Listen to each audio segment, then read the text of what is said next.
How many times have you heard, don't worry, it'll all make sense when you grow up? Yeah, about that, I grew up and nothing still makes any sense. Our whole lives we're told how to live, what milestones are important.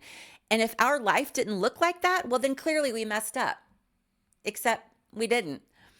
You lived it the best way that you could with the map that you had, even if that map was a crayon drawing on a napkin. Which, let's be real, is probably still in your junk drawer somewhere next to a dead Fitbit and 3 rogue AA batteries.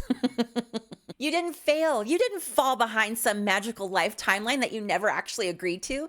There's still this little whisper that sometimes creeps in with me, a little voice that just says that if I just worked harder or planned better or made fewer mistakes, that maybe my life would have been easier. But looking back now, I really don't think that it would have.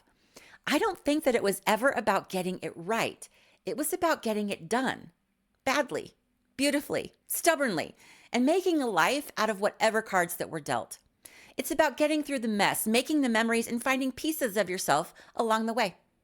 No matter where you are on your life's journey, maybe it's time that you stop beating yourself up for not living a fantasy that was never real and actually start living the life that is. It's crazy, but it just might work. There was a trap built into all this where survival felt like failure.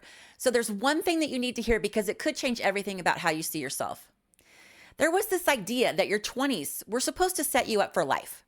They didn't just sell us a dream, they practically handed us a blueprint we were supposed to follow like idiots on a scavenger hunt for a life that didn't exist. Your 20s are sold as a launch pad, right? A launch pad to what? I don't know. Crippling debt? A single-digit credit score? Figure it out early, set yourself up for success, coast into stability. Yeah, my 20s were not a launch pad. They were a crash course in surviving off old coffee, bounce checks, and one roommate who never bought toilet paper but always seemed to have weed. You know, for a generation that thought Mad Dog 2020 was a solid life choice, it's a damn miracle any of us made out of our 20s alive.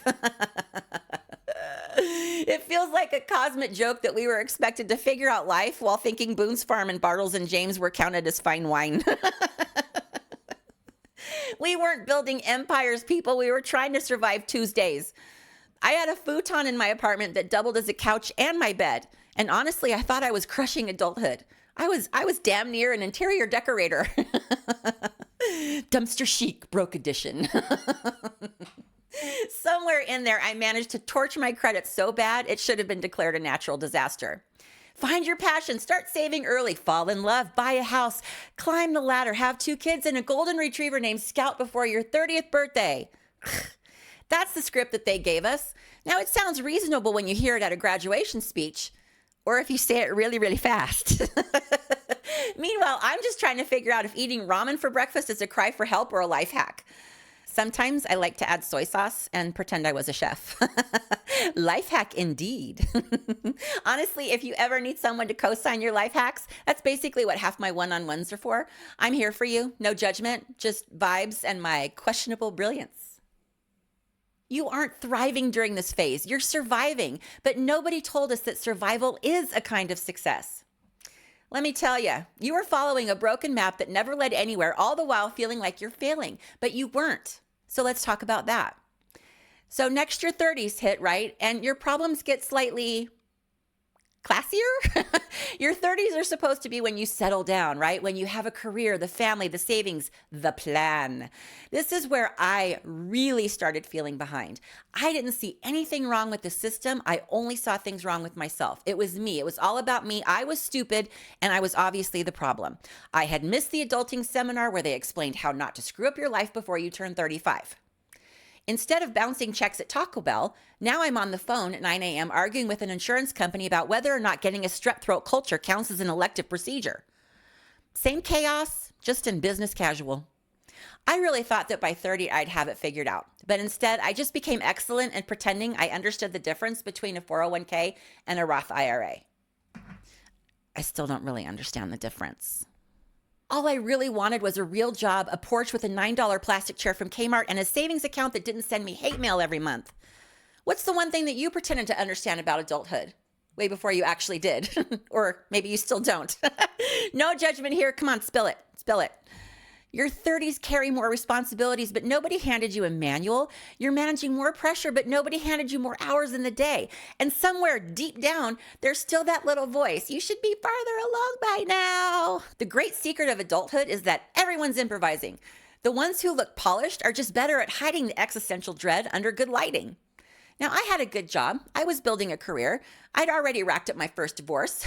And deep down, I still didn't believe that I had a real future. But hey, shout out to the mental health issues for that little pep talk. Nothing says thriving like crying in the work bathroom and pretending that you just have allergies. Good times. Good times.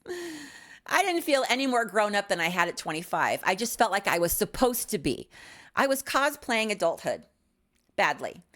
And just when you think you've outgrown the chaos, you find out the game just leveled up and the instructions are still freaking missing. Your 40s hit and things finally start to look solid from the outside.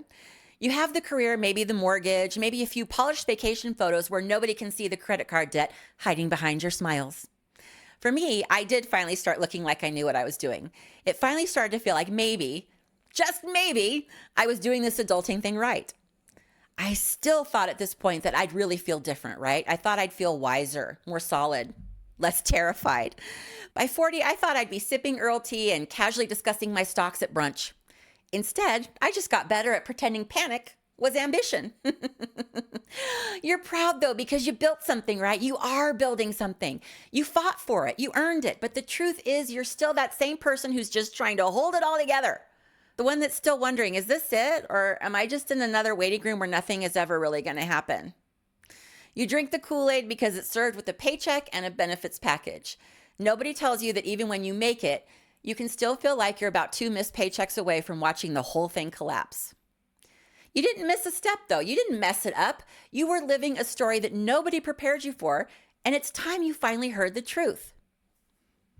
Nobody wins adulthood. There's no diploma, no parade. Ed McMahon doesn't show up on your doorstep with a gold balloon that says, "Congratulations, you are now officially done being confused and exhausted." What really happens is that you just keep going. You keep showing up, whether you want to or not. You build a life one decision at a time, even when you're broke, tired, and terrified. You survive endless Tuesdays. You survive bosses who don't know your name.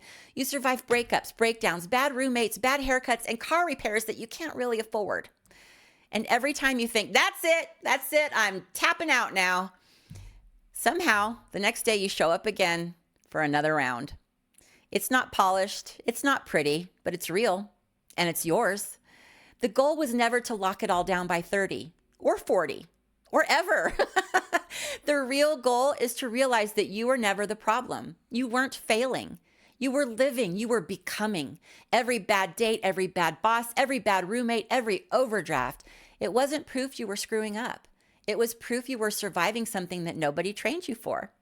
You weren't supposed to save $200 a month when you were making $4.25 an hour and hoping your tires would survive one more winter. You weren't supposed to have a 5-year plan when you didn't even have 5 clean pairs of socks. You weren't supposed to arrive at some polished version of success.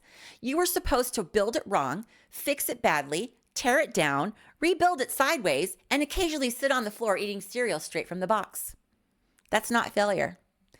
Turns out you didn't miss some secret deadline. You crossed the finish line without even knowing that you were in the race. Now let's talk about what that means. So, welcome to level 50. Same chaos, slightly better snacks, and a free gift bag that includes half-used Yankee candles and a reminder that you still don't know how to do your taxes.